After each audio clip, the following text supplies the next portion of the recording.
ഈ വർഷം അവസാനത്തോടെ മുഖ്യമന്ത്രി പദം ഡി.കെ. ശിവകുമാറിന് കൈമാറുമെന്ന് സിദ്ധരാമയ്യ സൂചന നൽകി. കോൺഗ്രസ് ഹൈക്കമാൻഡ് അന്തിമ തീരുമാനമെടുക്കുമെന്നും അദ്ദേഹം വ്യക്തമാക്കി.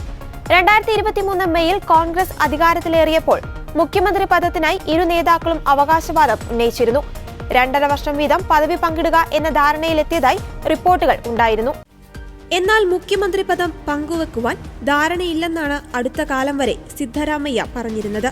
നേരത്തെ സ്വകാര്യ ചാനലിന് നൽകിയ അഭിമുഖത്തിൽ അധികാര കൈമാറ്റം സംബന്ധിച്ച് കോൺഗ്രസ് നേതൃത്വവുമായി ധാരണയുണ്ടെന്നും തന്റെ അവസരത്തിനായി കാത്തിരിക്കുകയാണെന്നും ശിവകുമാർ വ്യക്തമാക്കിയിരുന്നു.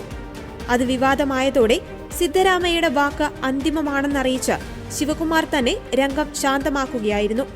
അതിനിടെ പൊതുമരാമത്ത് മന്ത്രി സതീഷ് ജാർക്കിഹോളിയും മുഖ്യമന്ത്രി പദത്തിനായി അവകാശവാദം ഉന്നയിക്കുന്നുണ്ട്.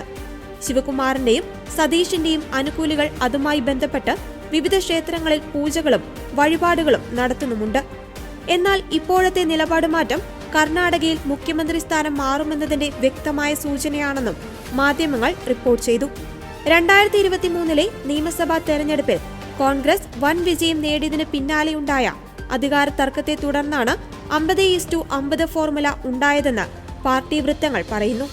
ശിവകുമാർ മുഖ്യമന്ത്രി സ്ഥാനത്തേക്ക് ശക്തമായ സമ്മർദ്ദം ചെലുത്തിയിരുന്നു. തുടർന്നാണ് 30 മാസത്തെ അധികാര ഫോർമുലയ്ക്ക് ധാരണയായത്. ഈ വർഷം അവസാനത്തോടെ സിദ്ധരാമയ്യയുടെ 30 മാസം പൂർത്തിയാകും. ശിവകുമാറിനു പുറമെ പൊതുമരാമത്ത് മന്ത്രി സതീഷ് ജാർക്കിഹോളിയും മുഖ്യമന്ത്രി സ്ഥാനത്തിന് കണ്ണുവച്ചിട്ടുണ്ട്. ഇരു നേതാക്കളുടെയും അണികൾ ക്ഷേത്രങ്ങളിൽ പ്രത്യേക പൂജ നടത്തിയിരുന്നു. എന്നാൽ ആത്യന്തികമായി ഹൈക്കമാൻഡ് തീരുമാനമെടുക്കുമെന്നും സിദ്ധരാമയ്യ പറഞ്ഞു.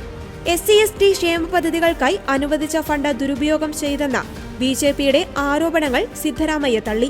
രാഷ്ട്രീയ പ്രേരിത ആരോപണങ്ങൾ മാത്രമാണെന്നും അവഗണിക്കുകയാണെന്നും അദ്ദേഹം പറഞ്ഞു.